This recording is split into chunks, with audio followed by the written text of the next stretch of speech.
What's going on, everybody, and welcome back to the A Show, the Kings, a pro wrestling podcast. I am Justin, here with Meelz. What's up, Meelz? Hey man, episode 292, man. It's We're almost at 300. I keep noticing. I'm at a point now where I don't recognize or notice we how should many. outlaw it. We should really just stop counting episode numbers. Yeah, it's Cause just, you know why? just Cause the shit is forever. yeah, A Show forever, bro. A Show forever. Hey man, we got a lot to talk about this week. Hey man, we sure the fuck do. We sure the fuck do. How And convenient. How convenient. how convenient is fucking that? Mm. I want to get right to it because there's a lot to talk about with a certain company and certain things that happen literally as soon as our show went off we hit record or stopped recording on our show last week. I'm laughing already. But all right, before we do that, I definitely want to give a shout out to a couple people. First of all, I want to give, because it's been a while since we give Patreon shout outs. So I want to give a shout out to Mike Perez and Matt, who also joined the Patreon actually quite some time back, but they are full patrons. And to be honest with you, Matt, now he's in the Discord. Shout out to Straw Hat Matt, killing it over here. Feel free to, for everyone else, join our community. Patreon, come on, $20. Discord, and the Discord is forever. You know what I'm saying? Yeah. Like, that's the real part. That's also forever. A show And forever. shout out to Matt for getting in because this is 2 weeks past this happened. He got in there and just got right in there and just started talking to everybody. You know what I'm saying? Absolutely. And I was like, who? Wait a minute. I was like, who are you, bro? You know, we gotta screen everybody before we get in there. we had a couple of you know what I mean. We had a couple of you know what I'm saying. But Matt's a good guy, great guy. Thanks for joining the Patreon. Thanks for being just such an active member of the Discord. Like I really like everything he says, and he really brings a lot of hype. Not to say that nobody else brings hype, but it's cool that when new members join, they immediately get in. They're not scared of anything, and I like Get that. to work. You got to go through the Cornell check. He's gonna press you. I checked him this time. Cornell didn't even check him this time, which is the funny part. I checked. Who you? You play 2K? And that's pretty much the extent of it. If you can make it past that, you're pretty good. Also, want to give a shout out to also our Discord fam. Shout out to, first of all, previous guest on the podcast, Bri Bosa. Man is a full on college graduate. So shout out to that. I didn't know I still knew people who would graduate from college, but guess what? My friend circle is becoming larger with the Discord. So yeah, I still even at my old age still know people who are graduating from college. Shout out to you. And he looks like he's like, did you see him walk across stage? Yeah, I saw that. Listen, as only as Barbosa could. So shout out to you, Barbosa, and then also another congratulations to Jalen. Yes, Jalen. Yeah, Jalen Steverson, man. Listen, man. And his fiance now, Daniela. Shout out to you as well. Did you tell the story about when you got engaged ever on the podcast? Shout out to your engagement, by the way, Jalen. No, I didn't.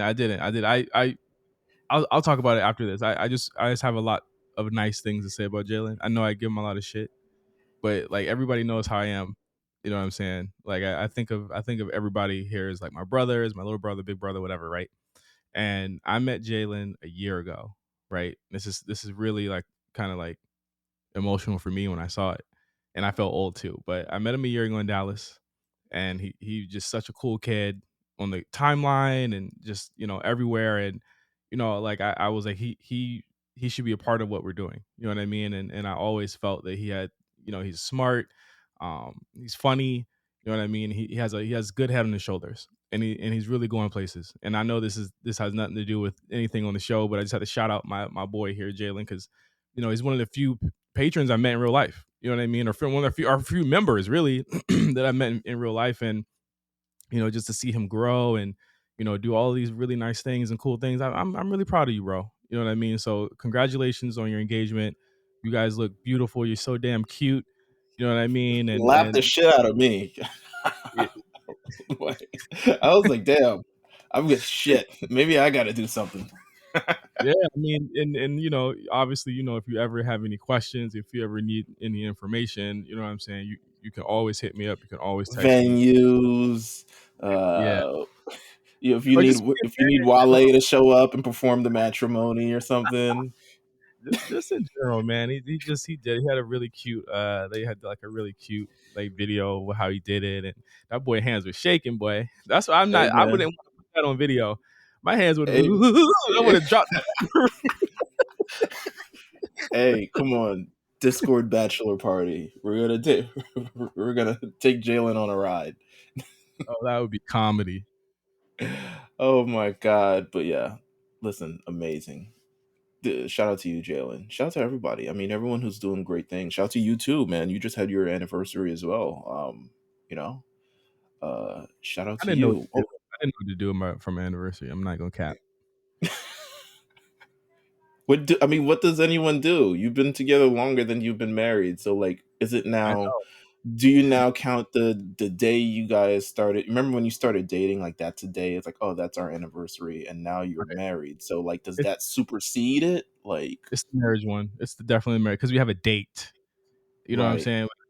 I honestly don't remember the date that I started talking to my wife. So we're gonna use the married day. And I mean I've been with my wife. Can you believe this, Meelz? And this is gonna knock you out, right? I've been with my wife almost 5 years. Like I've Wow, been together, known each other for 5 years. wow. Not as quite as long as the A show though. Mm, No, not you quite know, as long. still still running strong over here. Still my Just the two longest of us. relationship. Still my longest relationship. But but shout out to our patrons, man, who are doing the damn thing. Bri, you already know I love you, man. You know what I'm saying? Just keep going up, man. I really wish it that I could have been there. I would have been screaming. But before we get into business, a new episode of the Writers Room this week. And War Report predicts the NXT Battleground and Double or Nothing. So you got like a double size 2 main events on the War Bro, Report this week. bro. Cyrus is gonna. I don't know. Might be an easy episode for Cyrus. Who knows? But It'll be fine. yeah, you know what? A lot of great wrestling events this weekend. It's a big weekend. I'm happy for all this other stuff. I have heard. I've not listened to it yet because it hasn't come out yet. But Rewriters Room is going to be surrounded around Night of Champions. So make sure you Mhm. guys tune into that, especially before the Night of Champions pay per view this Saturday, which we will be predicting at some point during this episode. Yep. And then also, if you haven't seen it already, Monday we came out with Retro Diaries, me and Quan going over 1999. More specifically, September 9th, 1999, which is the same day as an episode of SmackDown featuring a tag team Buried Alive match, which I don't think they've done a Buried Alive match on national television since. Um, and also the 1999 VMAs, which is an iconic piece of pop culture history. If you grew up in the era that we grew up in, you know, it's just amazing. I'm Chris Rock was. If you want to have funny Chris Can't, Rock, this is it. can't replay it, bro. You cannot replay that, bro, at all. No, he said, "You know what? Let me not," because that's still the funniest part is the Lil Kim thing, but but I refuse to say that on the actual public. But you guys can get it on Patreon because it's exclusive on Patreon. It's only $5. And then boom, next week. So we're doing a lot of housekeeping because we're about to talk about some serious shit going on. Mm-hmm. Next week we're bringing back hot takes. So it's going to be a hot take episode next week. In addition to talking about kind of like everything that's been going on, we're going to bring up the hot takes. Remember, you can only submit a hot take if you're a patron. We're going to open it to all patrons this time, so even the $3 tier. So if you want to subscribe at any level, you can subscribe, become a patron. Even if if you just want to submit a hot take, you also got hours and hours of content just waiting for you back there if you want to put into five. You know what I'm saying? So if you want Mm-hmm. to submit a hot take and want it to be heard or something along those lines, definitely join the Patreon between this time now and I guess next week. Because yeah, we'll be back next week with a very hot episode for the unofficial start of summer. Yeah, and a special guest for next week's episode too. So keep it locked. Keep it locked. And yeah, that's all the housekeeping stuff we have. Let's get a No Holds Barred. Mm. And a little under a year ago, Meelz, it'll actually be a year in about 2.5 months. Yeah, Or September. three, No, yeah, September. In September. okay.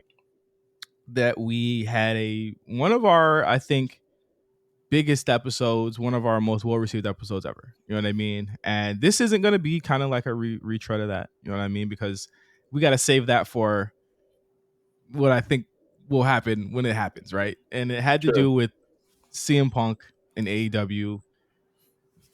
The timeline, okay? And we're going to go through the timeline here on No Holds Barred because I know everyone wants to hear our opinions on it.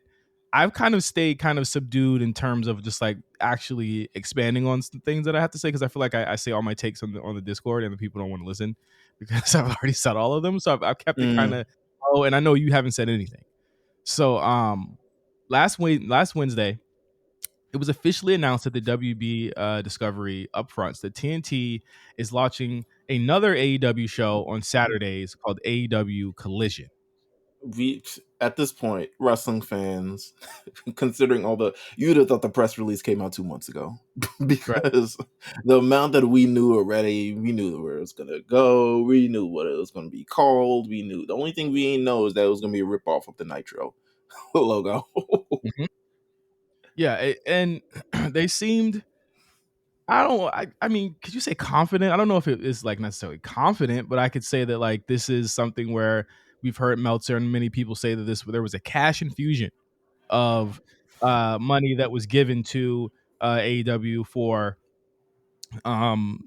this show. So it wasn't a new deal. There was no new deal announced. Let's just be clear. There was no new deal announced.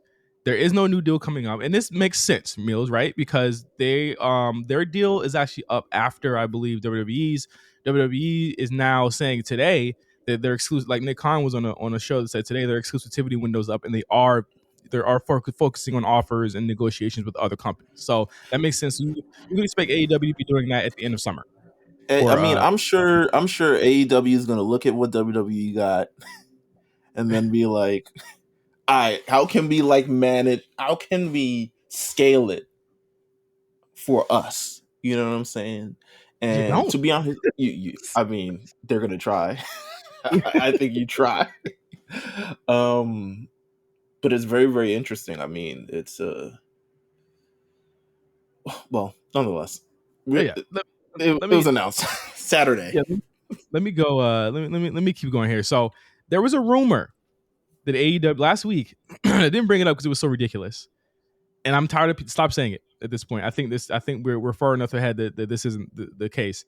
That the WB was going to give AEW $1 billion for all of their shows, and that's Dynamite, Collision, Rampage, and the All Access show. And what And we throw got, the masses on Max. and throw them on Max, which just launched today, and I just converted the Max today. Well, I was on HBO Max already, but it's not bad. It's fine. But I'm gonna download it right now. Go ahead. So the only thing that came out of the upfronts was that AEW All Access is going to be on there, and that's it. Hey man, catch reruns of AEW All Access on Max. So if that is your vote of confidence, to me, that is not a very big vote of confidence. I'm sorry to tell you. It is not as big of a vote of confidence as people have been trying to make this relationship out to be. This seems to be a partnership, not a relationship. Right? Well, yeah, I would say so.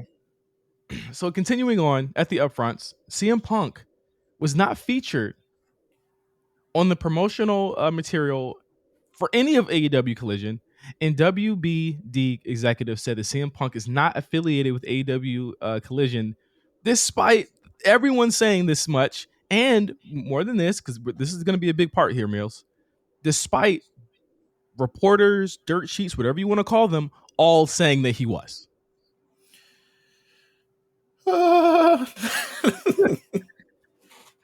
Okay. So, all right, let's pause for a second. Yeah. What are your initial thoughts when the whole poster comes out and you see Miro, you see Thunder Rosa, you see Andrade, you see all these unlockable characters that have been featured on fucking AEW television in months. If this was listen, See if Collision Guile, was Strider, Akuma, all these other niggas. well, Akuma's a star. Akuma got a star. You're naming stars. We're talking like Dan. We're talking like DJ. a Don. We're talking like niggas like that, right? Like Okay. we're talking. If you're going to Mortal Kombat, that's in the news right now. We're talking like Movado and fucking a bunch of like niggas nobody cares about, right? I'm looking at this and saying, if this was your gotcha, if this was your like, they love them, they loving us, they loving AEW. If that's your dunk, this is not a dunk.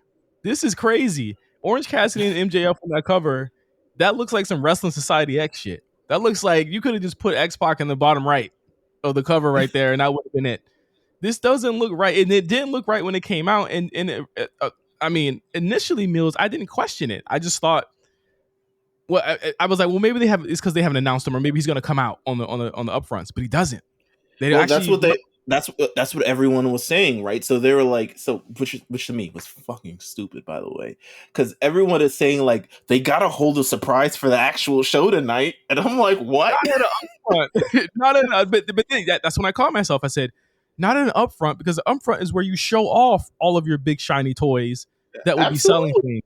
That's where they showed off what Max was going to look like. That's where they showed off all the shows they had plans for. They had plans for on the new app and on all of their stuff. I mean, obviously they didn't have a conversation about the NBA. You know, they're remaining pretty tight-lipped about the NBA stuff. Whether that will still be on TNT. Amazon is eyeing NBA right now, and again, like we're saying this because this is a big deal. This has a lot to do with what AEW will be getting and how they'll be renewing, because NBA is looking for Meelz a pretty penny with the ratings they've been doing this year. I So mean, it's it's just a bad look, and all in all intents and purposes, for them to have put that out there. And then we go on to remember the week before, Meelz. Tony says, "Stay tuned to TNT. They're gonna have news on the announcement." He made an announcement of an announcement of an announcement, right? you did it again, but go on. Wednesday comes and goes. Wednesday comes and goes. There is a playoff game, I believe, on that night. There is no announcement of anything. And they announced Collision on the show and nothing. So Tony Khan tweets, of course, there's going to be more news revealed. People thought it was Next going to week. be next week, and he says it's an announcement of the first location of AEW Collision. So they put tickets on sale.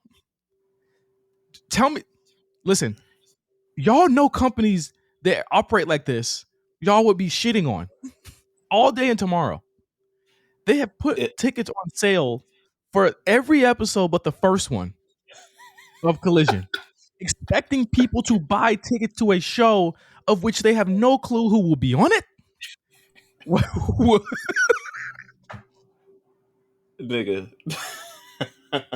And before we what about it with like a WWE and WrestleMania and stuff like that, that is an established thing. Collision is some new shit that don't It's nobody know new. nothing On a Saturday, by the way. on a Saturday. Like, which, to be honest with you, for a wrestling event, Saturday, most people are off on Saturday. It's probably like a good buy if you want to. But realistically, again, no one knows it's going to be on the show. The AEW fan base, who are tapped into all the Meltzers and the Alvarezes and everybody who talks about stuff, are expecting CM Punk. I truly believe, besides the fact that they're running like 16 shows in Canada in the month of like June, that they are fully expecting, okay, if CM Punk is coming, then we'll go. But if he's not coming, I'm not going to sit there on Saturday waiting to see who the hell is there. If he is coming, right, Meelz? Well, look at the roster he has to work with. They're on that poster. Don't make fun of Miro, man. Miro just went back to work. Come on. And he worked with Miro before in WWE. Barely. They worked one time, and he told him kick or do some shit, nigga. If you're gonna be in the Rumble, kick me or something, and then I'm sure. But I mean, Miro knows how to do business. Listen, so we are barreling towards the announcement of the announcement. The actual ticket sales. Have you seen these ticket sales? I have seen these ticket sales. They are not. Reflective of all the rest of the ticket sales. Yes, yeah, they're all in Canada, so they're running the shit out of Canada. Like mind you, all of the news a week ago or 2 weeks ago was Wembley, Wembley, Wembley, Wembley, Wembley, Wembley. But here's the thing: they're running it all out of Canada, right? But they're also running. I believe Dynamite is all running throughout Canada. Like, so you've put tickets on sale for that because I'm pretty sure. I feel like that's the Owen Hart tournament thing that they got going on, and Forbidden Door that's going to be in Canada, and all this other stuff that's going to be in Canada. So I feel like they're basically, let me check these actual dates. I feel like they're exhausting their thing in Canada by just and Uh-huh. also throwing these shows out here. But let me look at the AEW. Let me see what fucking Calvin's doing over here. Hold on, but keep going. So there's more. There's more as more information starts to come out. And again, can we just go ahead and say that the upfront, we're wishing for the upfront, crossing fingers for the upfront, complete failure. Complete failure. The upfront AEW thing, I don't think anyone's calling it this, but it was a failure. If this was the slam dunk that people were waiting for, it was not a slam dunk. It was like a So missed layup. so they're running in Canada. They're running 1, 2, 3, 4, 5, 6, 7, 8 shows in Canada in the month of between June and July. So God bless. I would just start selling them together. Just They packages. might as well just live in Canada. They're already doing four They, tickets for $40. they doing they doing the 4 for 4. Yeah. Doing all Wendy's thing. Man. Listen, before I kick it to you, Meelz, we have called the burnout. We called the burnout of this type of wrestling, this type of show for Right. since 2019. And as much as people want to say whatever they want to say, I think it is clear and established that there is like a Coke, or a Pepsi or whatever you drink, and then there's like a fucking RC Cola. And I think people have kind of chosen what they do. And hey, let's be clear, RC Cola is sold in a lot of places. It's sold in a lot of places. Okay, Mm-hmm. don't disrespect that. Don't disrespect Sierra Mist. It's sold in a lot of places. Okay, Sierra Mist is pretty good. I ain't gonna but there's bang only you. one I Sprite. love a good Sierra Mist. There's Sierra only Mist one is good. Sprite though. It's good sometimes, but there's only one Sprite, and I think that's what we're seeing here. Is that because Sprite is so good, that there are some places where Sprite don't go to. You feel me? There's some What? places where Sprite is not. You know And what so is crazy? This is what I heard. This is what I heard. Um, fuck. It was a story about soda. Damn. All right, never mind. We'll get back to it later. We'll talk about sodas later. okay. So as we continue on here, Fightful reports that there was a discussion about bringing a Steel back with CM Punk directly at Collision or any other event. But that was shut down, presumably by the Bucks or someone within power there, which may have been the cause of the issue. So CM Punk, Apparently, it was brought up during whatever Jericho meeting that they have, yes, and yes. Jericho was like, "What about if we bring?" It was on board with A Steel, and it just now it looked like he's just playing both sides, and that seemed like an asshole, which is a very Jericho thing. Jericho's smart because he knew what was going to torpedo the deal, and he called Brian Danielson and Mox and said, "I did it, niggas. Watch this." And he knew that the Bucks were gonna veto that. So when that happened, they were at an impasse, literally the day of the announcement. In which case, CM Punk's face was taken off of all the Collision stuff, and he was told that he wasn't back. The mere fact, this is the wildest thing of a, not to say, and I feel like this is why Vince McMahon and Nick Khan now run their company the way that they run their company, in a sense that no one is bigger than the product. No one. No one man is ever going to be. I truly feel like so much was hedged on the fact that the Saturday show, first of all, so much hedged on the fact that we need CM Punk back. How can we successfully bring CM Punk back? Well, you know what? We want to have another show. Mhm. Another show where CM Punk can be on it, and he doesn't have to be on the show with the people who won't work for him or hate him. A completely separate show. That way we can still have our CM Punk and eat it too. Yeah. And then so now they get to this thing, and CM Punk. I'm wondering from this standpoint now, do you kind of like? I believe initially when we were kind of talking about it, we're like we kind of see where he comes from in this instance. Do you feel any kind of way about how CM Punk is necessarily handling this in regards to the Ace Steel thing? Um, I think it's in terms of how he's handling the Ace Steel thing. I think he has Tony's balls in his hand, right?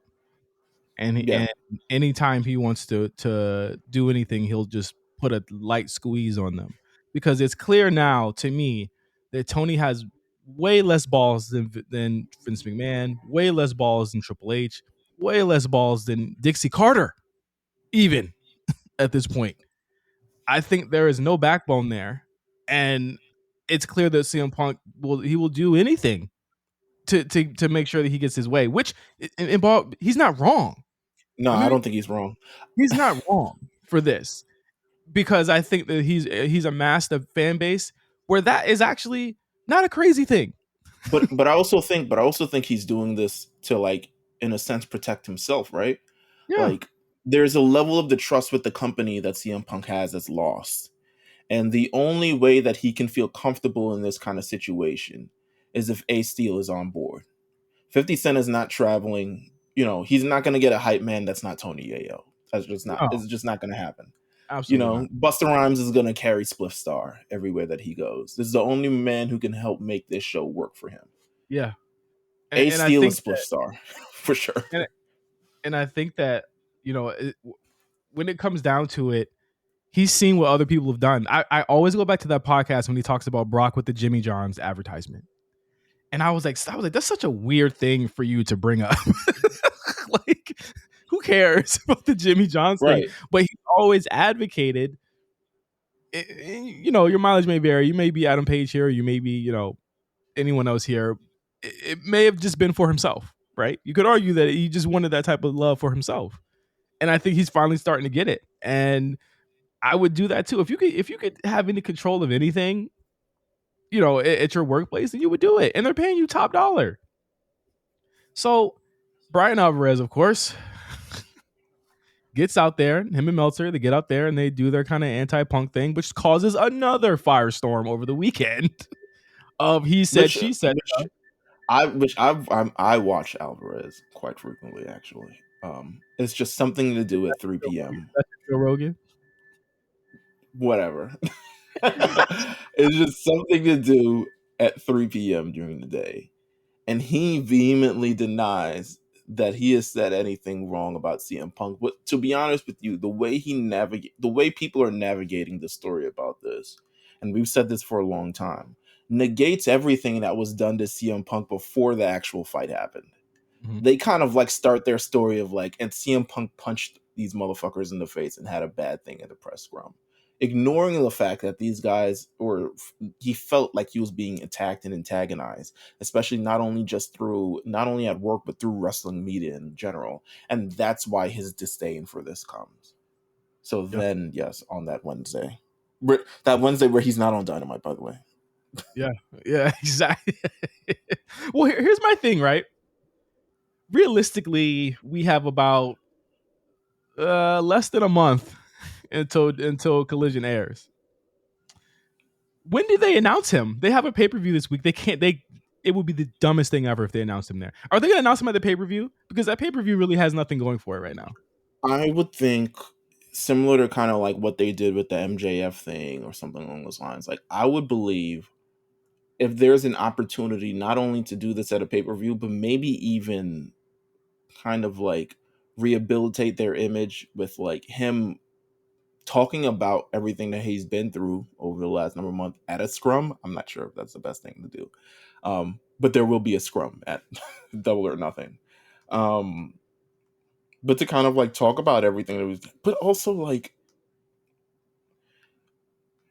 imagine how much heat he's getting for holding up all of this stuff, right? Like Exactly. Is the it worth? show is going on. The show is going on nonetheless. Don't get me wrong. The show is going on nonetheless. Collision will still happen whether CM Punk is there or not. But imagine how much, and these wrestlers at AEW are just as smart as the fans are. They're just as big as marks as you are. Don't let them deny you or something along those lines. They read everything that we read, and they're told everything that we're told. They just choose whether to react to it or not. And most of the people who work with the WWE just choose not to react to it. But all the other people who haven't been with the WWE, they're for sure tapping in to see where this continues to go. And they've got to be mad at this point because one, they have to work on Saturdays. And two, the main draw for the show is now playing with them. And also it's ruining, I mean, I don't know how much you can ruin the reputation of this damn show, but Mm. it's ruining the reputation of things long term. And it continues to happen. And you would think in any kind of right mind, I can't think of any promoter. I can't think of the Eric Bischoffs. I can't think of the Jim Cornettes. I can't think of anybody who would be like, why are you still, the only question is, why are you still working with this man Mm. who has tanked the reputation of your company not only once, but twice at this point, if he Twice. does not show up? Twice. Like, here's my thing. Is it worth it? Like, is the juice worth the squeeze? Look at their ratings. Their ratings aren't even getting the. Is he going to show up? Hype anymore? Remember in 2021 they were just getting random 900Ks off the chance, the possibility that he would show up. They're not even getting that. Is he as big of a deal right now? And this is both sides. Or do you think it's as big of a deal? I know the rumor is right, and I really feel like that rumor is kind of fed that he wants to help the company out in any way that he can. And in some ways, I believe that, but I also feel like in some ways he wants to really stick it to the elite. He I really does. think, no, I really do think that, but I do think that I don't think you can replicate the magic of the first time. But I think if AEW was smart, they can kind of create their own experience around it the second time. However, they're proven to be inept in terms of like creative, actual ideas, in my opinion. And again, this isn't us like, I don't want It to is take me this as bashing. It completely is me shitting. bashing. It is me bashing on it. I know you're about to say it is me bad. No, This no, but it's Neil, like, to Neil, me, this is like a track record of things that you've been shown, right? Like we're saying this and we're laughing and we're doing this because we've said this since before Punk showed up. since 2019, since Punk showed up, I am 100% bashing this because people keep seeing the red flags and they keep seeing the red Ignoring flags, them. keep ignoring and driving past them. I'm sorry. Say what you want to say about it. This company is a startup. It is moving like a startup. The startups have several starts and stops. They have several people in power that leave, go away. Then at the in the end, the people who started who are friends end up not being friends anymore. And it always starts with somebody leaving first. It always starts with a key member going to a Google, going to a Uber, going to somewhere, and doing that shit elsewhere. I've seen What? I've seen this. Yes, I am bashing them because they're making stupid fucking decisions. You have the opportunity, even if I don't like what they're promoting, they have an audience that loves this shit. Meelz, they are not serving them, and they're not serving new people either. They're only serving like the same 800,000 people, and then maybe 200,000 people will show up to see CM Punk say something, and then they're gonna go right back else to fucking watching NBA or something. There was a point in time where Impact Wrestling received over 1 million viewers. This was a momentum building thing. They managed to bring people in. They managed to bring the Hogans and the Bischoffs and all the other shit like that. And they actually did what was unthinkable at the time, and they cracked 1 million people who watched the show. Mm-hmm. Guess who And was then, well, yes. Guess who was there? Terry Bollea. And then when everyone squeezed as much as they could out of it and decided that it was no longer worth it to be back there. One, they went back to WWE because that's where the money is. And two, they decided to leave the show, leave it in the hands of all the other, I mean, everyone who realistically at the time could have been helped build up during that period, could have been made into stars, could have been doing all this other stuff. And they left it in the hands of them. And to be honest with you, people fell out of interest with the show. I know the hype things to say, like, yeah, Impact got a great thing. And I was like, but realistically, you don't watch Impact. Like, I'm not, don't lie to yourself. Don't watch this Impact. Yeah. They've got great talent, but it's not a show that people want to watch. And it's definitely, like, again, we've seen this so many times, even with WCW and all this other stuff. It's trending in that direction. And again, these are major red flags that we try to, like, bring up every time. And it's definitely counted as bashing in a sense. But yes, you said you are bashing it. I'm not bashing it. I'm bashing because it's time to bash them, Meelz. It's time to bash them. We're not even done with all the bullshit.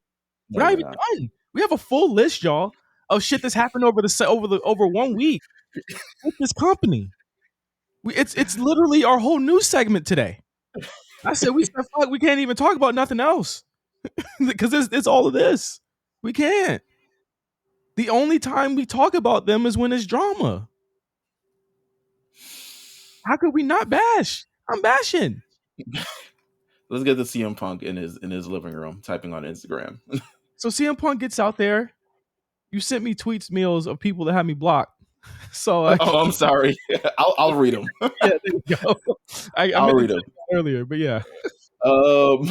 That is fucking me.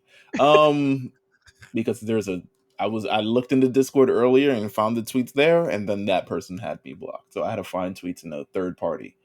CM Punk, this is on Wednesday, May 17th, immediately after the Upfronts, but also before Dynamite. It says, "Look, everyone, Brian Alvarez doesn't like when misinformed internet trolls make up rumors about him, so please stop making up rumors for stories and clicks while Brian makes up rumors for stories and clicks, okay? He's married, for God's sake. By God, that man has a family. Brian Alvarez, shut the fuck up and stop talking about me. Challenge day one." He talks about Bix and all this other stuff like that. Wow. Okay. He's getting personal. I don't know if I want to read that. Friendly reminder, I haven't been on TV in 9 months and y'all still just can't stop talking about me. Maybe stop, you'll feel better. Love, hate, it's the same.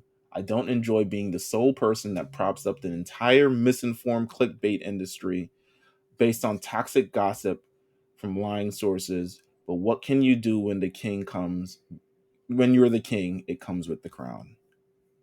And then, hold on. There's a video here somewhere. Good Lord. I gotta open it now. Give me a second. Uh-huh. So there's a video. I'm gonna play it where he's speaking. Before I go really quick, the parasocial relationship a lot of fringe wrestling fans have with certain people is really unhealthy.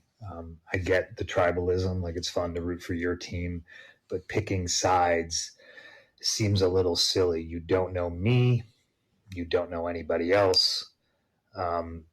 So, just go touch grass. I didn't like that. I'm like, there's better things he probably could have done. There's better things he could have done and said, and also actually put himself in the fire and said, you know what, I've helped stoke these flames for years. Because he has. I mean, yes, absolutely. Like he has helped stoke these flames for quite some time. I didn't like that video, but I feel like it was, again, to be shady towards those wrestling journalists. So go off, King. But that video let me know he wasn't in Dynamite. Like, he clearly wasn't. Yeah, not even close. Like it was clear. So that was like 6 p.m. So now we're in a situation where Collision has not officially said that they're going to be at the United Center. And again, the careers of Meltzer and countless other dirt sheet writers are hinging on this now, Meelz, of being right about this. because they can't be wrong about this, because people will further continue the conversation, and the correct conversation, that they are in the pocket.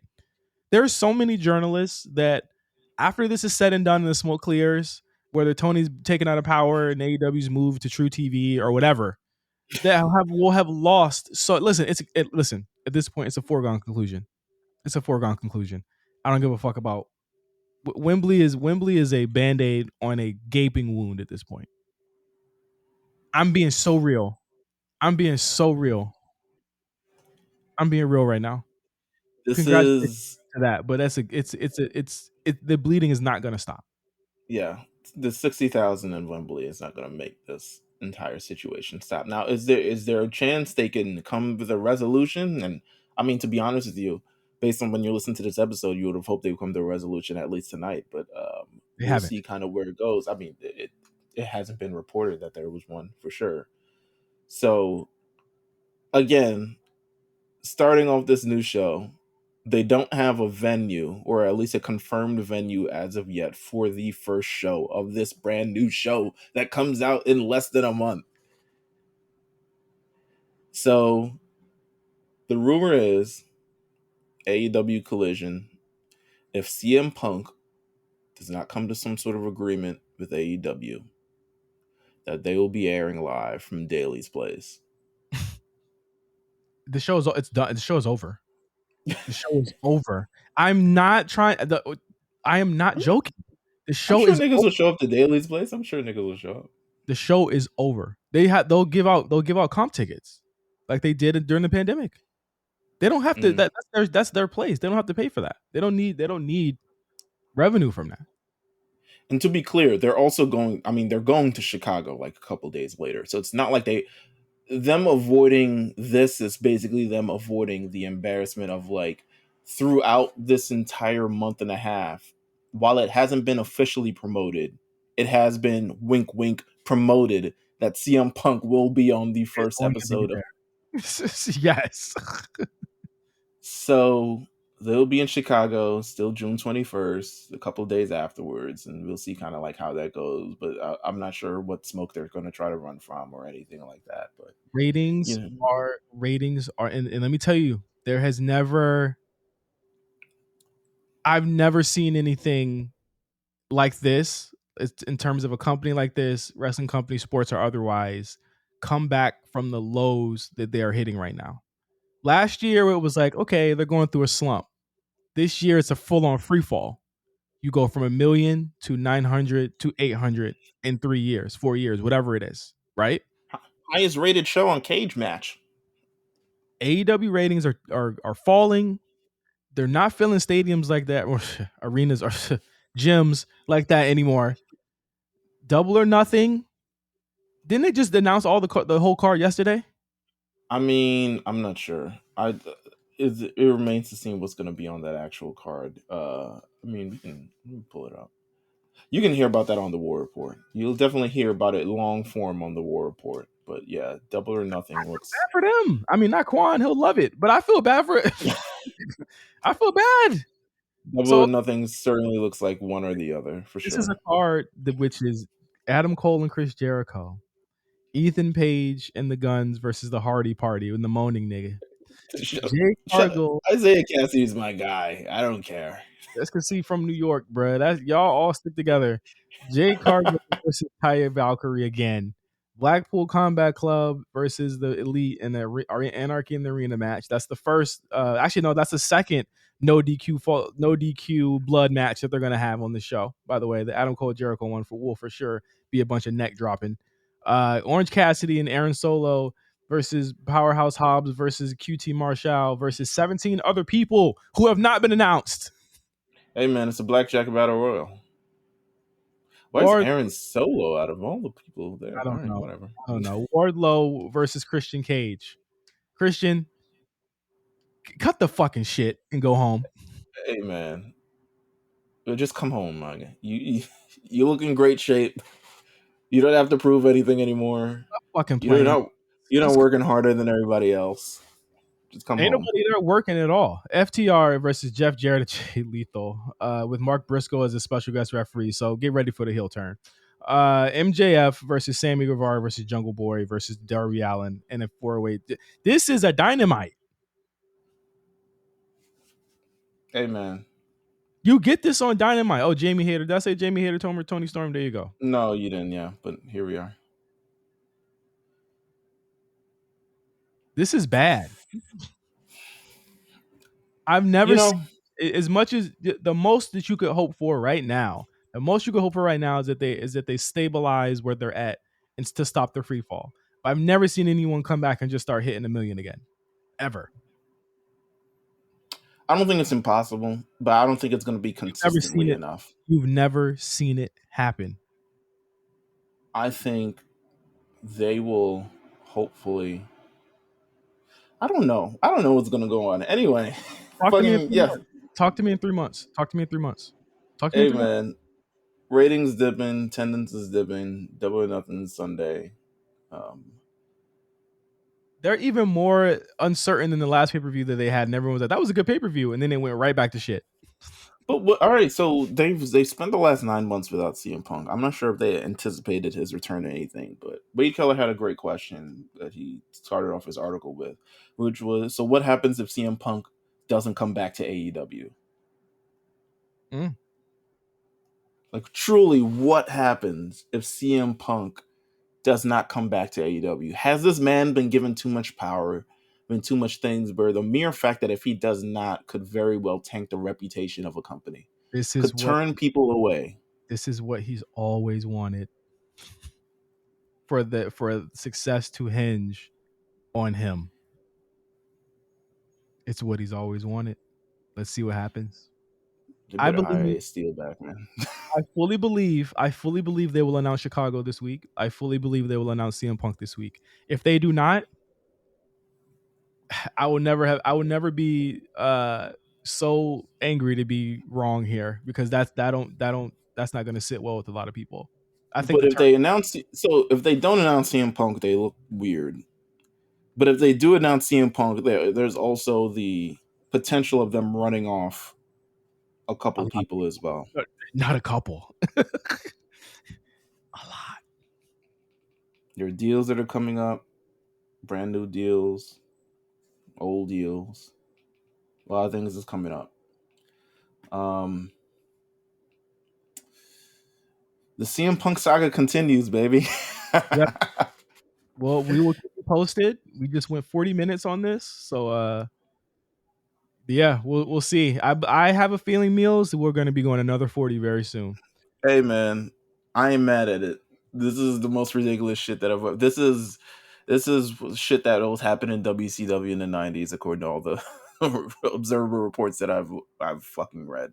It's facts. It's facts.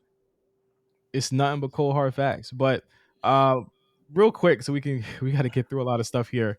Dakota Kai and Liv Morgan both injured. Dakota Kai tore her ACL 2 weeks ago at SmackDown. They were beating the shit out of each other during this tag match 2 weeks ago. That was apparently it happened in the same match, which is it's kind of unheard of. Not unheard of, I won't say unheard of, but it's definitely rare to have two major injuries in the same match, especially when it's a tag team match.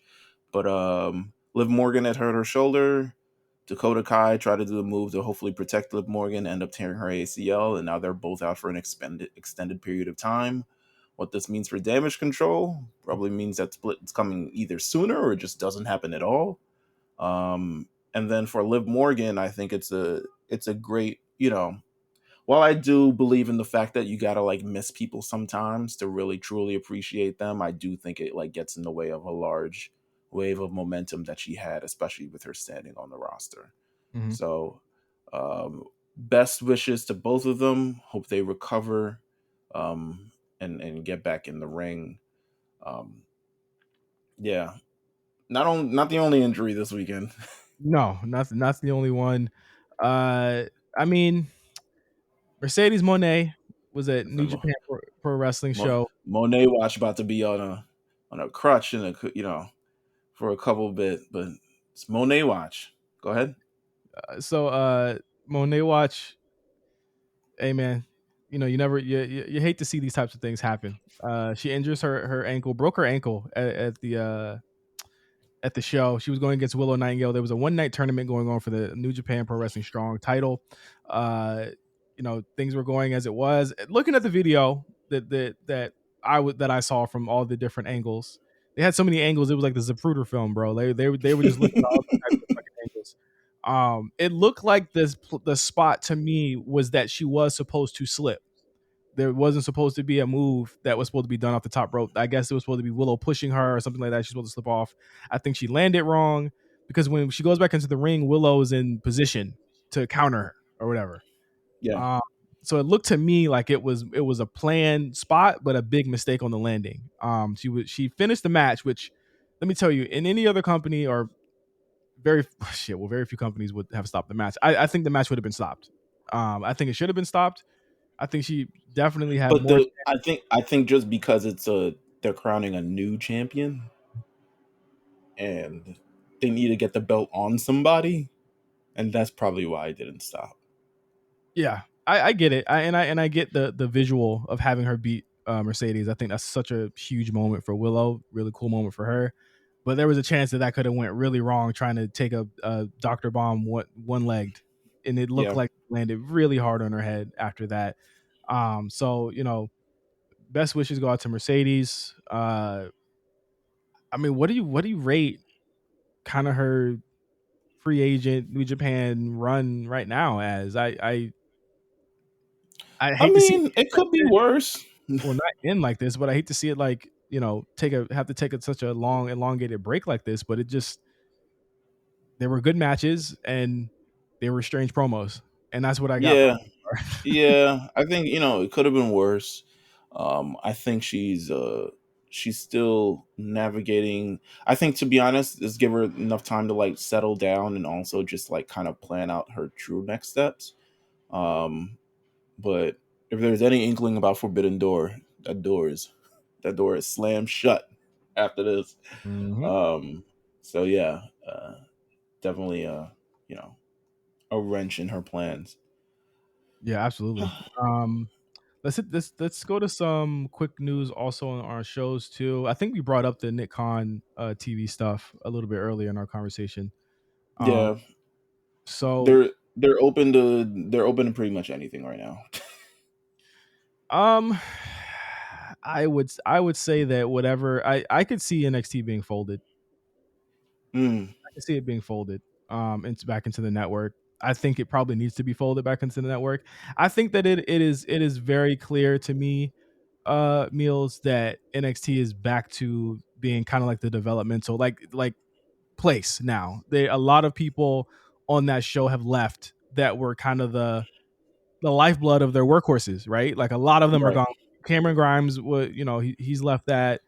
JD McDonough, one of the big match guys there. There are a couple people still there, yes, because they need to have vets there. But I think largely we're gonna start seeing guys that are a little bit unseasoned, and I think that it's unfair to put them on a show that needs to be generating ratings. And yeah, absolutely. I could see it being folded again. Listen, the Wednesday night wars, whatever, are over. You know what I'm saying? Let's just leave it at that. NXT goes back to what it was. Dynamite about to get NXT ratings, to be honest with you. So it's looking shaky over there.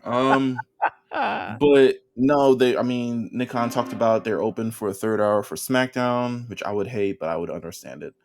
A lot more international pay per views or PLEs for if I'm a cop, apparently. For 2024, which should be cool. And yeah, they're out the exclusive window with Fox, and they're still in the exclusive window with NBCU. But U.S. media rights for Raw and SmackDown, they're going up, and they're going to go for a pretty penny. Nick Khan's like they're dangerously. Our current thing with Peacock is dangerously undervalued at this point. Oh, Like, 100%. I agree. I think that they get the most watches on Peacock out of anything. I think maybe Vanderpump Rules might have crossed some I niggas up, mean, but yeah, not, if there's not more than football, I think what else they got on Peacock? They don't have UFC on soccer. Peacock. Soccer. Yeah, that's true. But like WWE, you're getting it once a month, like for all the entire fucking year. Yeah. Yeah. And Absolutely. they're breaking records every week. So I Get your mean, hey, nigga, money. get your Get the money. money. Big loss in wrestling this week. Superstar Billy Graham passed away the last week. Um, did you get a chance to see the tribute video? They threw that together very fast. I thought it was amazing because, to be honest with you, I've watched maybe one Billy Graham match and just in full, Mhm. because he's just like he's before me for sure. Yeah, But yeah, I thought it was tremendous. I think I love when they do stuff like this because I think it's very rare to branch that era to this era without going through a lot of different things. So it's unfortunate. Rest in peace, Billy Graham. Great to see your career and kind of like the respect that WWE has kind of bestowed on it. I'll tell you what they said. You know who Billy Graham would have loved? Pretty Deadly. I said, I don't know, nigga. I know what time he was out around. I don't know if he would have liked that. Speaking of Pretty Deadly, a lot of SmackDown debuts this week on the show. Pretty Deadly included. Grayson Waller debuted, as well as Alba Fire and Ilya Dawn also made their SmackDown debuts. And I'll say this right now, man. Just in the presentation of how they've done these new draftees on SmackDown and Raw with the video packages and the matches they've had, they have brought them in and made them feel as though they're big deals and really kind of stellar additions. I feel as though even Apollo was presented to me in a way that he hasn't really been done before. On the main roster. You got a lot of faith in Apollo with that one.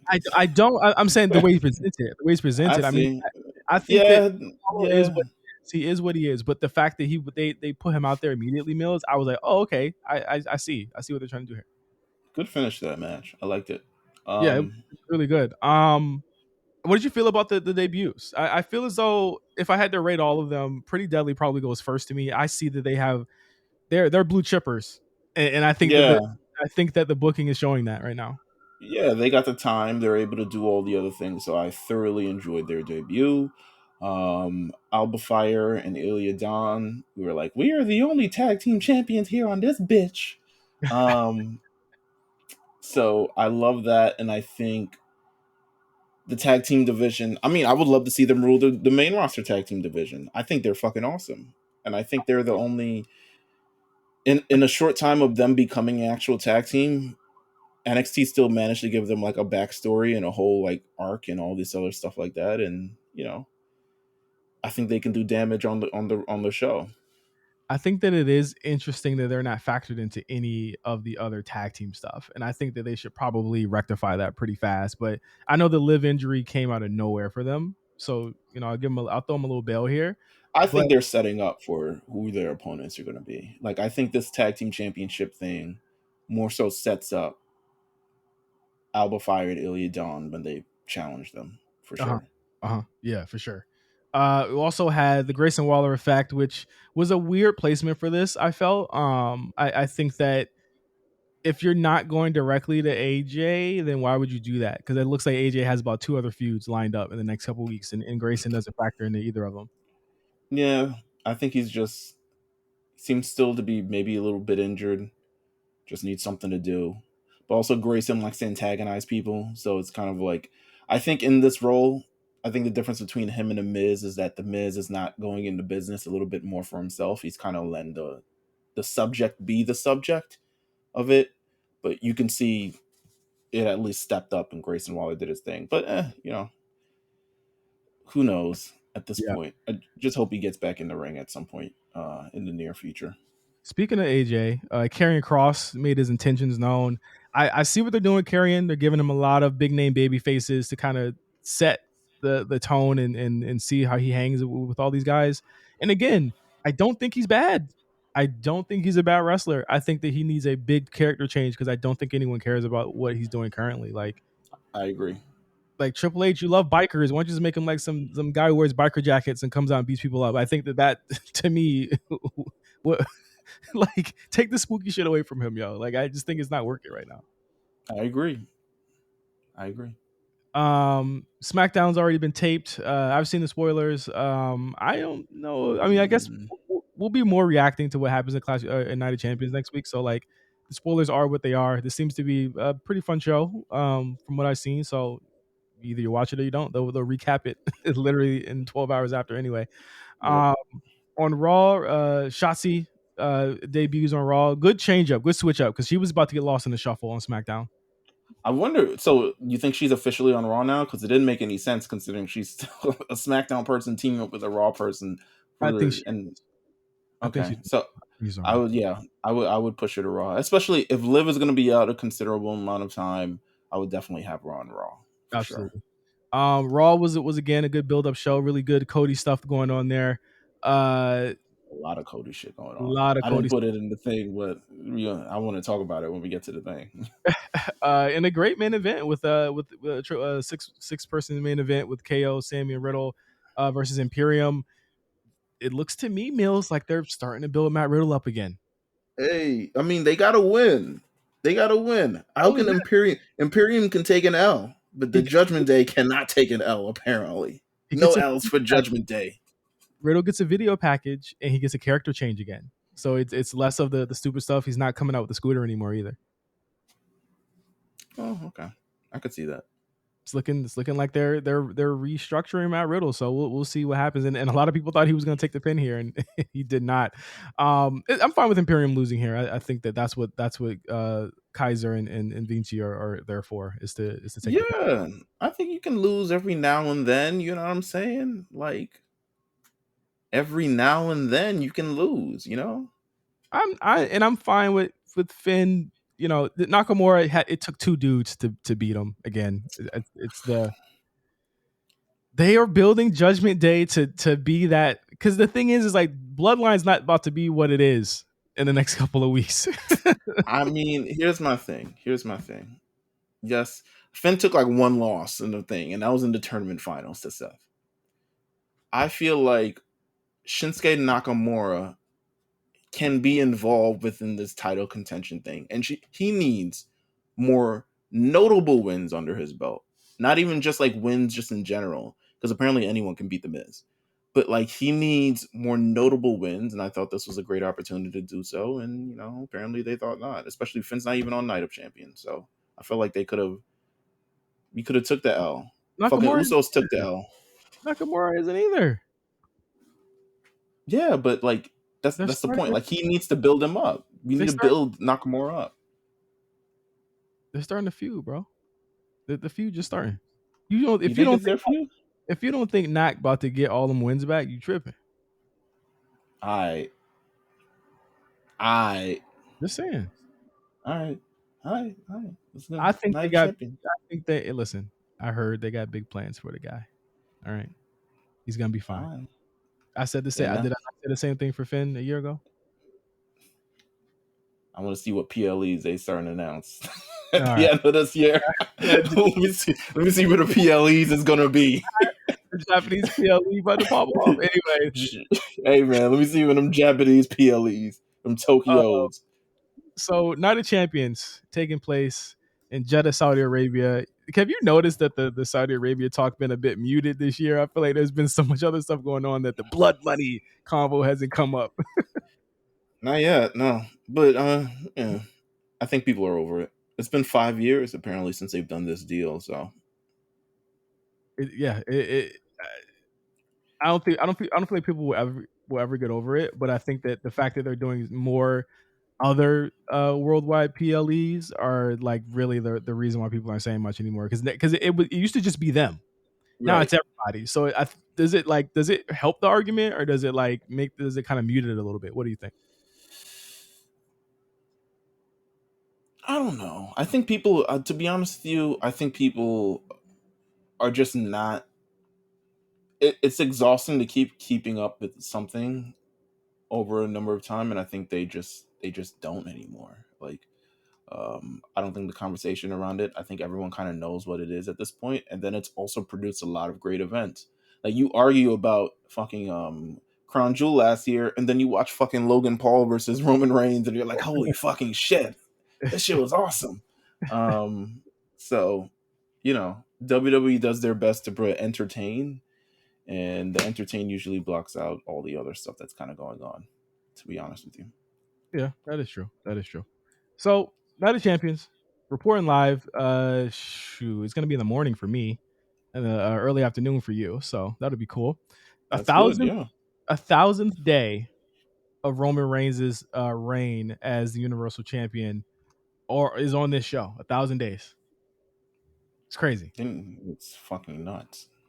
He's Yeah, not even defending the damn title. But you know what? Who expected him huge to? moment. Huge moment. I knew that we all knew that they wanted to get to 1,000. I think it is firmly entrenched in our minds that he is the GOAT of this generation. I am fine with it, and I think many are too. But let's start to get to the end game here. A lineup of all kind of singles matches here this year. A Hey lot of man, 3 women's matches too. Look at that. yeah. Shout out to them Back for in the that. day, women couldn't even come. At all. You know what I'm saying? Like it's crazy. So let's start from the bottom here. We end up with a match that I think will probably open the show. Becky Lynch versus Trish Stratus. This is the only this is one of 2 matches that have no championship attached to it. We saw really here's my thing with Trish Stratus, right? I don't know if you'll agree or not.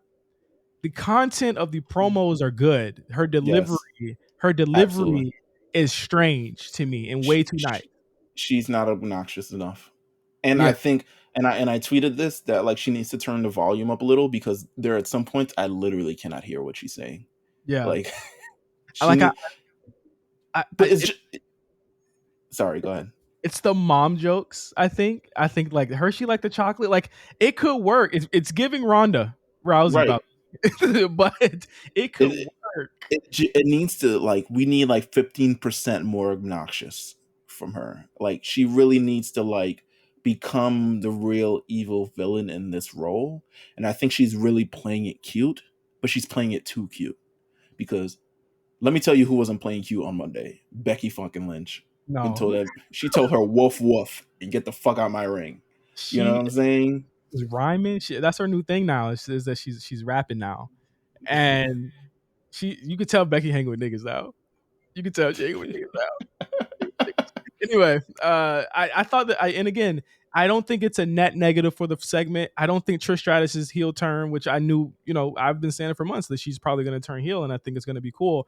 I don't think it's been bad so far. I think that she needs. I think if she gives herself like a tagline, like the OG or something like that. You know what I'm saying? Like something where she can allow herself to be more ridiculous, or just be more ridiculous in her own way. I think that would really measure up, and that would make a lot of sense to me. It seems as though she's going to be around. She's been at a lot of these shows for the past month. She's been on Raw for like 3 times in the I past would have month. went with the I know Jennifer Lopez took it, but like the gimmick of the mother, like the Yeah, mother, like mother. you're the man, I'm the mother. Yeah, mother. I like that. I think it's cool. And again, it's just constructive here. I don't think that it's bad. I don't think this match is going to be bad either. I think the match has the No, potential to be really good. Trish was, to me, in that tag match at Mania, the only one that had her working boots on between her yeah. and Lita. To be honest with you, yeah. And whatever she was wearing on Monday, she definitely not wearing that on Sunday, Saturday. Absolutely, absolutely not. But I think that I think it's gonna be dope. I don't, since it's the beginning of the feud, I don't see Becky winning. I actually But do see Becky winning. you see her winning, and then it escalating. Because I was gonna say I don't see her winning, but I also feel like she needs a win right now. Yeah, I see her winning and then it escalating, because I do feel like at the end of the day, I think SummerSlam, Becky Rhea. Wow. Oh, you got to That's what keep I'm her strong thinking. for that. Keep her strong for Yeah, that. got to keep her strong. Got to I keep her would have strong. imagined. I would have imagined that if Liv would have not been hurt, right, Meelz, you could have potentially probably seen Liv versus Trish at SummerSlam I too. think you would have seen that as well, but I don't think, I don't know if we're never gonna get this. I don't think Lita versus Trish is that. Don't do it. Don't do it. Don't. No. At this Okay. point, you could do Raquel Trish. I think that'd be solid. You could do Ronda and Trish Stratus, and that'd be cool too. Okay. I Oh, mean, dude, wait, you'd have to turn Ronda face again. I don't think she wants to do that. I think we're heading towards Becky versus Rhea. I'm gonna say Becky's winning this match, and if there's a rematch, she's winning that too. Okay, okay. It's time for Trish to start giving back. Is what you're saying. Amen. That's what I'm talking about. Oh man. So we both got Becky here. So next up, Rhea Ripley versus Natalia. Come on. Yeah. What was there even to talk about? I don't even think they've been in the same room for like 2 weeks. Give her a challenger. Who's the person that's gonna come in between Money in the Bank? You think? Natalia again. Okay. Someone stupid. Yeah, Natalia again. And as we get to the Bianca Belair and Asuka match, which I think to me it might be time to shake some shit up here, in my opinion, with Bianca. I agree because I think it's gonna be very, very hard to make people hate Asuka. Yeah, unless she And wins, right? Unless she wins the title. right, absolutely. And I think you're reaching a level. I don't know if we're fully there. People love Bianca. Don't get me wrong, but you're gonna get to the level of exhaustion with Bianca if she does the same thing that she did on Raw on SmackDown. Don't Mm-hmm. get me wrong. Bianca's talented AF. She can do this. She can go the distance. She's basically past the distance. And one, she still has a Raw Championship, and she's on SmackDown for whatever fucking reason. But I love it. defending it and everything, like whatever. Even But says even says Raw Women's Champion on her SmackDown Chiron. I loved it. I was like, this is yeah, amazing. I was like, all right, well maybe they sticking around. But I think you do need to shake something up. I would, if I were in this situation, I would have Asuka win. But I know Triple H's ass. He's like, it's not time yet. No, we gotta, at least 4 more weeks of this. Um, so my money is on Bianca Belair because you can't bet against Bianca. And you It's just a shouldn't. fool's decision. Yeah, it's a foolish decision to bet against But I Bianca. mean, she's still on SmackDown. There are a lot of places she can go if she does lose this, or you could do the feud with Oscar and during the summertime, or you could have Bianca go to Money in the Bank, which is something she's never done before. And she's This is never very won. true. She's She's never never won. won it. Yeah, she's never won it before. I think it might be time to shake some things up. She's already beaten the record. I think it's time for her to kind of let Asuka be that top heel on the show. You've got a lot of women that are there now. Some of the, I feel like SmackDown has a lot of heels, right? Or am I wilding? Yeah, they do. No, I think they do. A lot of heel women, right? Like I think Yeah, that I think EO's got to make that big change right, relatively soon. right. You've got a lot of heel women there, and I think that it's time to start kind of pushing somebody that's a baby face or that could be a baby face on that roster. And Charlotte's not back yet. I mean, do you want to go back to Oscar Charlotte again? I mean, I don't I know. feel like no, because I feel like Charlotte's gonna show up ready for Money in the Bank or some shit like that. Take the Yeah, title off of her a month before, and then yeah. beat her again at SummerSlam. I don't know, whatever. Um, I'll call Oscar. Faces on SmackDown. There are Zelina Vega, who Asuka just pretty much just beat the pants off of. Michin, a Mm. match that I would not like to see. Charlotte Flair, who knows where she is, and that's it. Those are all the face women on SmackDown. So to me, Meelz, you would have to turn EO. you have to turn EO or Bailey. No, but you run into the risk of Bailey and EO's program being the hottest women's program on that show, and Yeah. kind of running off and doing whatever at that point, unless Bianca Mm. turns heel, in which case everything's flipped again. They need to send a woman from Raw to SmackDown. Oh, for Shotzi. Yeah, I would. They should actually send probably Raquel, to be honest, to SmackDown. Back to SmackDown. Okay. Yeah. Yeah, I think that would probably be better off because they need a bigger face on SmackDown, and Raquel is she's becoming recognizable amongst the people, so that may work. Yeah. Next match, Gunta versus Mustafa Ali, sorry, for the Intercontinental Championship. This was, of course, decided at a huge battle royale, which I really liked last week on Raw. Mhm. This is Mustafa's kind of yearly Saudi Arabia match, where they really get behind him. You've kind of seen his character change a little bit on Raw. I think he might go back to being annoying afterwards. So who knows? I really love Brock Lesnar's "Get a life, kid." Oh Lord, oh Brock. Brock he provided the comedy on Raw this week. That For was worth. whatever reason, he was just on one. No, but that's great. Yeah, Gunther, obviously. You I could don't make even. you could make an argument here that Gunther to me is like on a level like a Roman Reigns with a mid card title, like where it feels as though even though you know the outcome, you know that you're going to get a banger either way. I agree. I agree. Um, yeah, I don't know. To be honest with you, I don't see anyone taking it off him except Cody. Do you think I had a really inappropriate joke? Wait a minute now. And Do I tell. just think that just know that it had to do with Gunther slaps and the sound of the slaps, and that's all I'm gonna say. All right. Okay.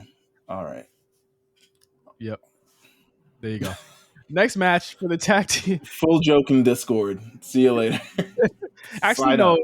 I don't want to do the final two kind of big matches yet. I want to do Cody Rhodes and Brock next. Another singles match. They're calling it a fight. Over Raw, they had a long term 3-hour storyline, which You're listen. back in Cody vision, baby. Your mileage may vary on whether you liked it, right? But I agree. I thought that it was smart. Hold on. I thought that it was smart that they had Cody on every hour of the show because it's clear that whenever he appears, there's a jump and people will tune in to see it. I thought it was smart. They had him come out at the 8, right at the beginning of the show. Then they said, we're going to have an update. They had him come back out at 9. We're going to have another update. They had him come back out at 10. Or they had the moment right at the end of the show. He ended the show. They've done a good job with this feud of making it feel like it's important without having a title, and they've never really dropped Cody's stock in terms of being the biggest babyface on the show.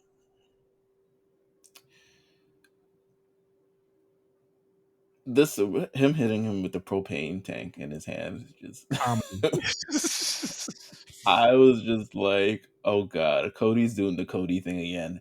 And then Brock Lesnar is like, since we don't have a challenger for Night of Champions, I'm sending an open challenge. And here comes Cody again, get his arm pulled off. And then he's, turning down medical help. So Adam Pearce got to call him the big dog, the H. And they have this weird segment to close Raw. Like, I thought it was weird because I feel like the tone, I feel like this is something that should have happened before the main event instead of afterwards. I feel like the high that we're on during the show is now, like, the emotions are kind of like mixed in terms of like, they're having this talk and it's like, I know you want to. And he's like, I won't, you know what I'm saying? This shit is going to look good in a video package. But to me, the segment was like, all right, so where is this going? Like, is he wrestling or not? Like, clearly he's wrestling. So, like, why are you there? I wanted more. I wanted more out of the segment, is basically what I'm saying. If it was going to end Raw. It didn't end Raw with a cliffhanger to me or anything to look forward to the event. It just ended with, like, Cody refusing to die or something. It's very old school. It's very old school. I'll say that much. I thought the beatdown worked. I said last week, I was like, I feel like they're never gonna talk about why Brock is doing this. I was right. They're never gonna say why he did this. I think we could just infer that whatever Cody's saying is correct, and as far as why Brock is doing this, because he's Brock. I thought it was hilarious when they booed him and he said, "I would boo Cody too." Fucking hilarious. It is comedy, straight comedy. I am enjoying this feud, and I think I'm going to enjoy this match because win or lose, I think that they're going to beat each other's ass, and I think that I asked our Discord during Backlash. I said, "Do y'all think Brock likes Cody?" And I think that it's pretty much confirmed in my opinion that Brock probably likes Cody. Do you think this goes longer than the Backlash match? No, I think I find it very interesting that Cena brought up the Brock match that he had at SummerSlam in one of his interviews. I don't know if you saw the comment or the TikTok. I saw that interview. I think it's very funny that this comes around because I see the same outcome happening. I see the same outcome happening with this match with Brock and Cody, and I think they run the third match. They'll end it 1-1. I think they'll do the third match at Money in the Bank, and it'll be some type of step. I would love to see Fight. I would love to see Fight Pit. I would love to see Fight Pit between these two. Okay, Brock working every pay-per-view for the first 6 months of the year would be something. But I think he's energized. I think that he's actually had a lot of things that he's had something to chew on, so to speak. I mean, the Omos thing was kind of whatever, but I think the Cody thing is the first real thing, Meelz, outside of Roman, that he's had something to chew on in quite some time. if he loses at Night of Champions, we're gonna get on next week. We're gonna act like fucking First Take, and we're like, Is he retiring? "Is he retiring? Is it over Yeah, for yeah. Brock Lesnar?" And we're gonna have Yeah. that discussion. Um, I'm going to say, I'm going to pick Cody. Can't bet against Cody right now. Mm-hmm. Mm-hmm. What say you? I'm gonna go Brock. I want to see more of this. I want to Okay. see more of this. I think it's good. And plus, there's not that much time between Night of Champions and Money in the Bank. There's like Right. very little time between those two. No, actually, I think there's a couple weeks. This No, is May 27th. Money in the Bank is July 1st. Okay, so about a month. Yeah, yeah, about 4 weeks. it's very little time, and I think there's like more time between this and SummerSlam before SummerSlam. No, well, no, they're all about a month away. Oh, that's interesting. Okay, I thought SummerSlam's no longer in July. Good. No, it's in August. Uh, Yeah. okay. Yep. Next up, in the I'd have to say this is they can't be doing this, right? Match of the show. Kevin Owens and Sami Zayn. the oh wow woo woo wee wee versus the Bloodline. Should be a good match.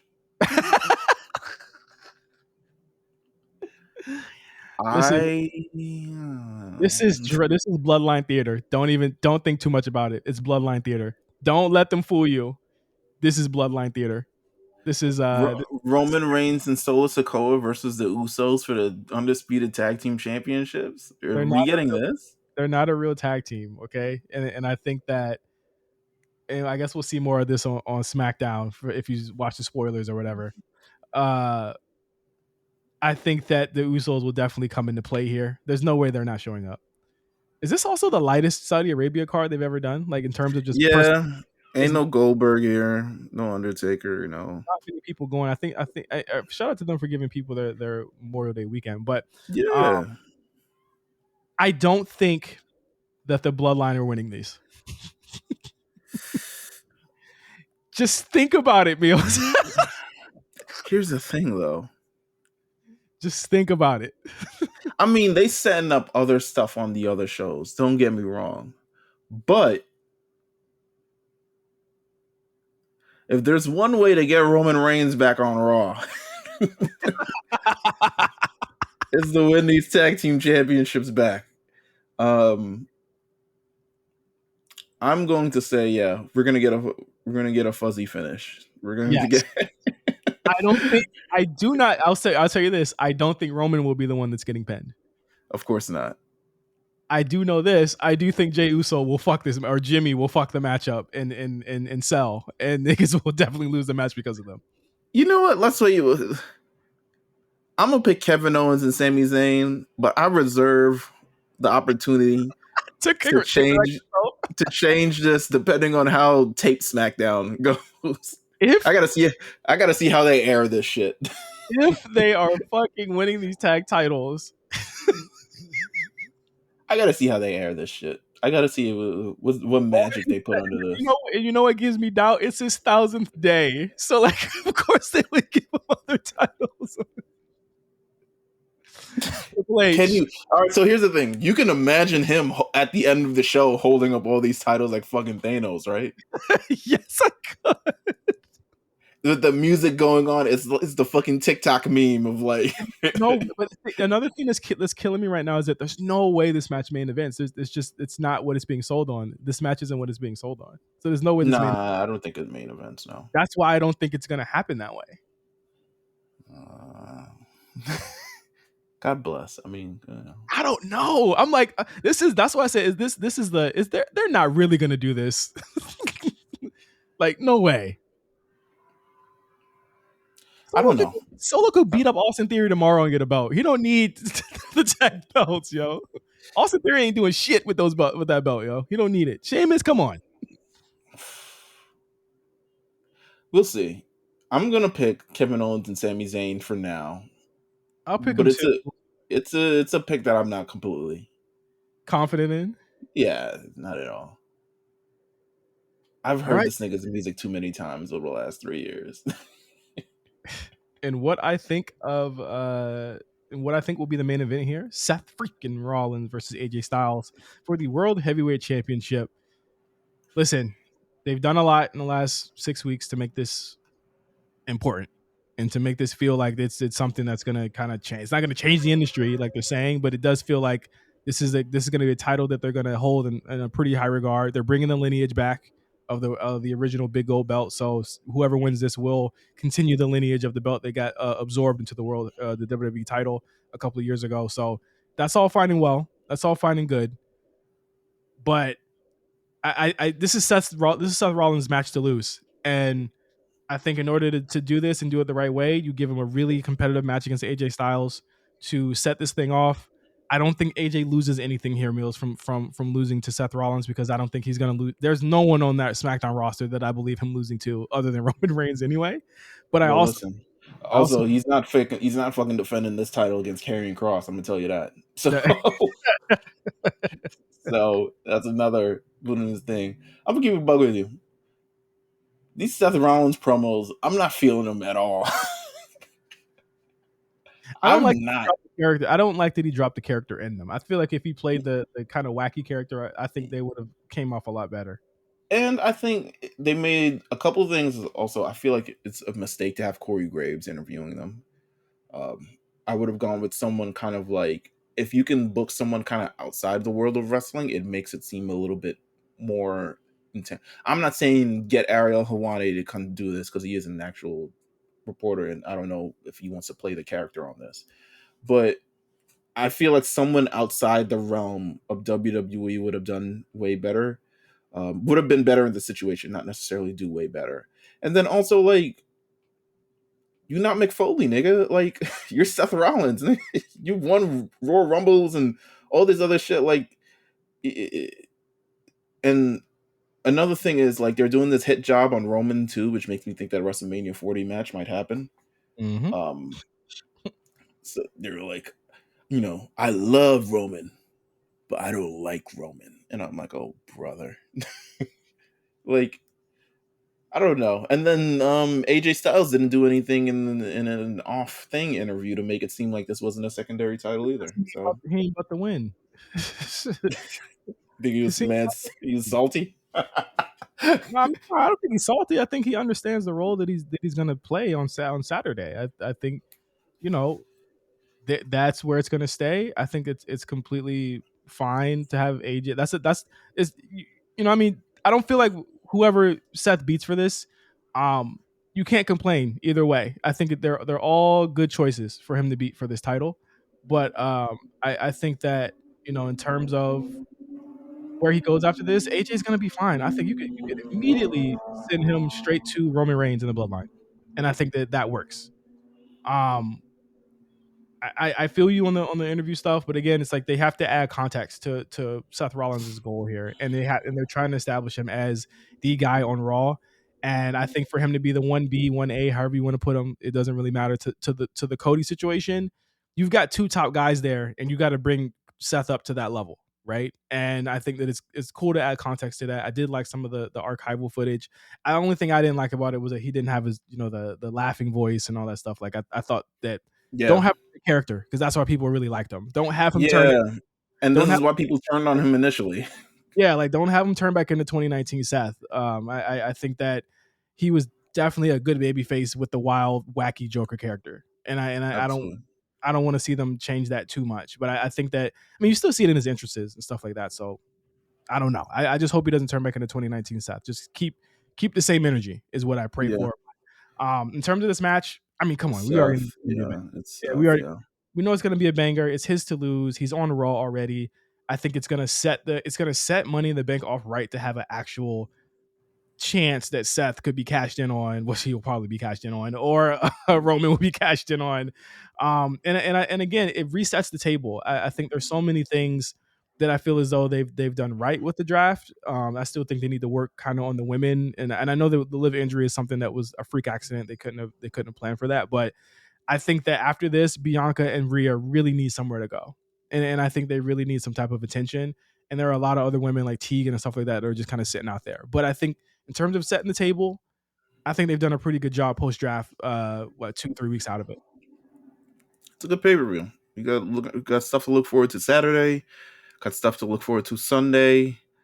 And yeah, it's gonna be a good weekend for wrestling. So yeah, I look forward to whatever happens after this weekend. You know what I'm saying? For sure. And we'll be here next week for hot takes. In order to tell you guys what's going on, we're gonna have a special guest next week. I'm hoping he can make it. I'm sure he can, but I think he'll really enjoy the hot take segment and everything we have to talk Don't about. see him punk us, nigga. Yeah, he's gonna tell us to go touch grass. But thank you guys for listening to the A Show. We appreciate all of you guys. Once again, congratulations to Jalen and Bry Bosa. We love you guys, and we'll talk to you guys next week.